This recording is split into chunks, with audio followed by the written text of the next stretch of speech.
بسم الله الرحمن الرحيم الحمد لله رب العالمين ثم الصلاة والسلام على رسول الله وعلى آله وصحبه وسلم درسنا ودرسي سدحات وأن كذا شيكيني سيرة النبي أن محمد عليه الصلاة والسلام أما تاريخ نولد كين رسولك صلوات الله ربي وسلامه عليه وأنت وحن كشيكينينا رسولك وحي لوسو دجينيو iyo intaan waxay lagu soo dejin ka hor inuu muddo yaro kooban uu ku cibaadeysanayay ama uu ku kali noqday ama uu ku cidloobay jabalka la yiraahdo jabalun nuur godka ku yaal oo la yiraahdo qaaru xiraa rasuulku markuu arkay calayhi salaatu wasalaam nolosha falxumada badan oo shirkiga iyo kufriga iyo sanam caabudka iyo qaab darrada xoog leh oo meesha taala markuu arkay ayay noloshaasi u cuntami weysay godka leeda qaar xiraa ayuu iska aaday isagoo marka koonka fiirfiirinaya iyo cajaa'ibta ilaahay subxaanahu wa tacaala siduu khalqiga u abuuray iyo koonka iyo waxa ka dambeeya oo awoodda waxaan abuurtay oo sidaan isugu rakibtay markaasna ay u cuntami weysay noloshii tolkiisu ay ku noolaayeen wadacad iyo manhaj cad uu qaadana markaa ma haysan qalbiguusuna waa uu ku degi waayey waxaana ay samaynayaan carabtii quraysheed ee rasuulku uu ka dhashay halkaasuu keligii iska joogi jiray raashinku markuu ka dhammaado ama saayidu ka dhammaato uu imaanaya uu saayi qaadanaya godkii buu ku noqonayay xaalku isagoo sidaa uu yahay ayaa allah subxaanahu wa tacaala samada wuxuu ka soo diray malakul jibriil malagaas oo markuu soo degayna yidhi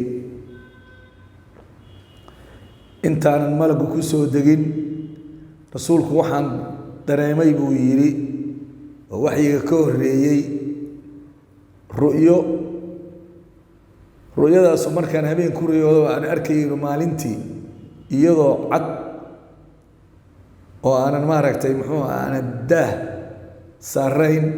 oo sida qorax soo baxdoo kale ayaanu arkaya ayuu yidhi muddo kadib marka malku jibriil baa yimid malakul jibriil markuu yimidna wuxuu la soo degay aayaadkan ilaa qiyaamu saacana la akhri doono wuxuu markaa malakul jibriil uu yidhi iqra bismi rabbika aladii khalaqa alinsaana min calaq iqra warabuka alakram aladii callama bilqalam callama alinsaana maa lam yaclam aayadaha shanta ah oo cilmi iyo tacliin iyo qoraal iyo wax akhrin ka hadlaya ayuu jibriil markaa la soo degay nabigeena marka la yidhi wax akhri maa ana biqaari'in waxba ma akhriya ayuu yidhi marka aan sidaa ilibil intuu i qabtay uu imarooriyey oo imajuujiyey ayaa dhib xoog lah i gaaray buu yidhi uu isii daayey mar kale ayuu akhriyeyna sidoo kale ma aqaan ayuu yidhi intii oo kale ayuu u sameeyey markii saddexaad baan markaa aan iliyo iqra bismi rabbika aladii khalaq aayaadkaas uu akhriyey aayadaha macnaheedu waxay tahay waxaad muxamedow akhrisaa magaca rabbiga ku akhrisaa allihii koonka abuuray koonka alla yaabaneed iyo khalqiga alla yaabaneed allihii abuuray magaciisa wax ku akhri allihii insaanka ka abuuray alicad xinjira waxaad wax ku akhrisaa rabbigaaga sharafta le magaciisa wax ku akhri baa la yidhi alladii callama bilqalam allihii dadka baray qalamka sida wax loogu qoro callama alinsaana bini aadamkana baray maa lam yaclam waxaysan hore u aqoonin waa kaa ilaahi subxana wa tacala bini aadamka sidaa aragtay cilmiga iyo aqoon uu u baray makhluuqa kale sidaa waxba looma barin waxna uma yaqaanaan intaa markii arrintu ay marayso ayaa markaa rasuulku meeshii buu ka tegey gurigiisu u laabtay iyadoo xabadkiisa ama qalbigiisu uu boodboodayo qofku markuu naxo ama uu ordo ama uu cabsi dareemo wadnaha ayaa rig yidhaahda iyadoo wadnuhu garaacayo ayuu markaa wuxuu u galay أمنا خديجة بنت خويلد حاسكيسي قيمها بدنيد مركو قالينا وحو يري زملوني زملوني الدوبة إددا أيو يري وي مركاس وي ددين مركا يددين أرقاق حي عبسيدي يوحو أركيبا مركا كتغي مركا أمنا خديجة مدهن ورنغتك وركاغا إيو أديغا إسموتسيي إيو ما معارضين way daday qofku markuu xanuunsan yahay wax ka codsado waxa la doonayaa waxa uu ku weydiisanayo inaad si tartiib ah ugu sameeyso haday taa wax la sameyn karo adigoona mucaaradin inta ayaa ka fahmaynaa waa ajiib si u qaabil doonto la yaabaysa dhaqan wanaaga khadiija marka waxay tiri maxaad aragtay bay tiri rasuulku marka khabarkii uu uga sheekeeyay inta markuu u sheegay bay waxay tiri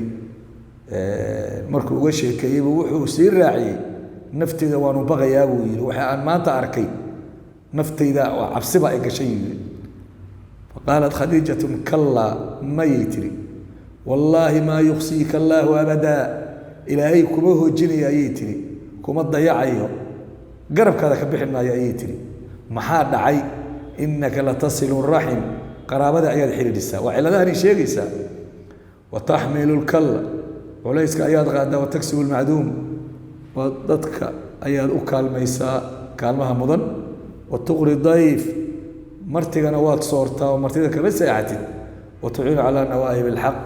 ضدك وقت يزبركو مركز ووقتي ونبضا هينا وهذا أكال ميساء ونبقى هيا كما تكتب بيتري انتاس والصفاء أياد لا هذا غراب أو غرابات إناد حريريسو dadka inaad u kaalmayso martida inaad soorto inaad umada mar walba aad la jeceshahay wanaag intaas sifa aawadeed ilaahay kugu dayici maayo walaalayaal waxa laga fahmayaa qofku markuu dib ku dhaco ee uu ku yimaado waxa loo sheegaa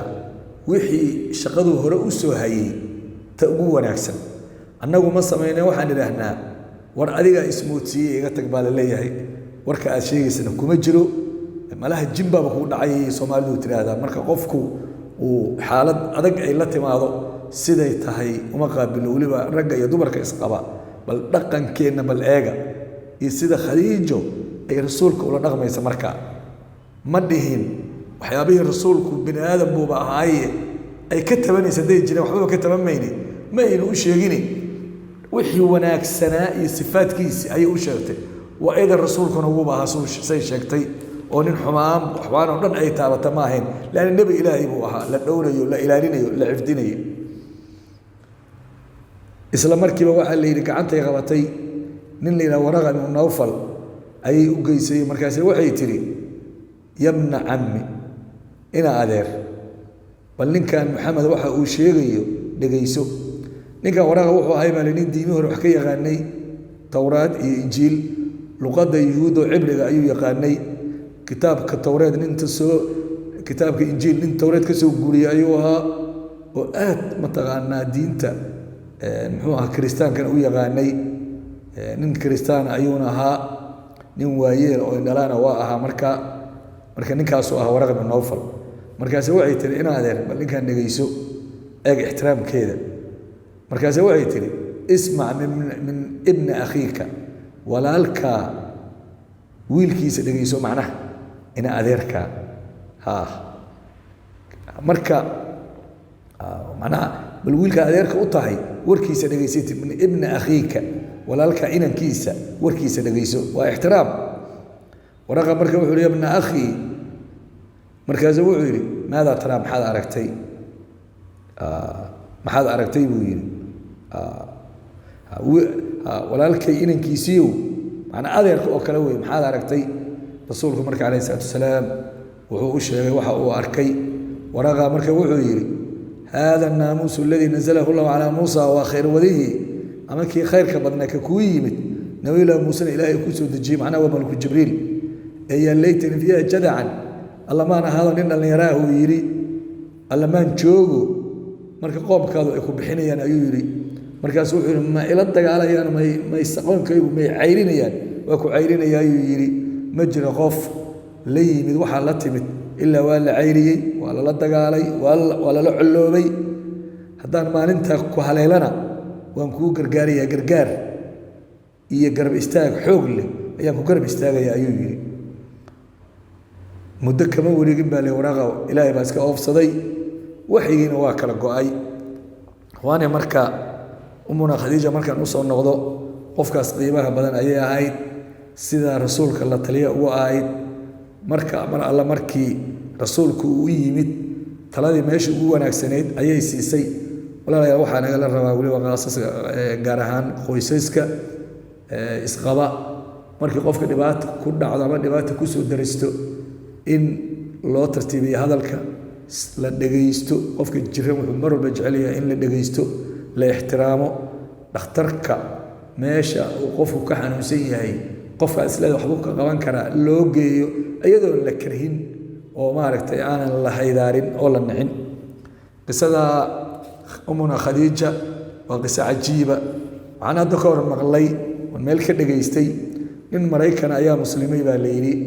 wuxuu ku muslimay siiradii nebiga markuu akhriyey ayuu cibaaraadkan aad ula yaabay baa la yidhi khadiija ku tiri ilaahay ku hojin maayo qaraabada xiriirisaa dadka ayaad u kaalmaysaa martidaada soortaa wuxuu yidhi nin iyo naagis qaba inta badan nolosha markay wadaagaan buu yidhi nolosha dhabta ah ayay markaa la kulmaan buu yidhi nolol marka ay ka been sheegayaan maaha qofka waxa uu ahaa oo dhabta ayaa soo baxaysa marka wuxuu yidhi dad isqaba oo sidaa u wada hadlaya yaan la yaabay buu yidhi iyo ninka la yidhi warka noocaana lagu yidhi bal waxa uu yahay akhri siiradiisa markaasaa siiradii nebiga akhriyay yidhi min bilow ilaa dhammaad sida ayuu ku muslima marka walaalayaal akhlaaqda wanaagsan sidaasaa ummaduhu ay ugu ta'aurayaan qof kastana uu maaragtay muxuu ahaa markaad dhaqan wanaagsan tahay uu dhaqankaaga u qaadanayaa ilaahi subxaana watacaala hanaga dhiga kuwa siirada nebiga barta ku dhaqma dadkana gaarsiiya alla subxaana watacaala cadaabkiisa uga badbaada darsigay maanta intaas ayaan kusoo koobaya haddii ilaah yidhaahdo wabilaahi towfiiq wasalaamu calaykum waraxmat ullaahi wabarakaatuhu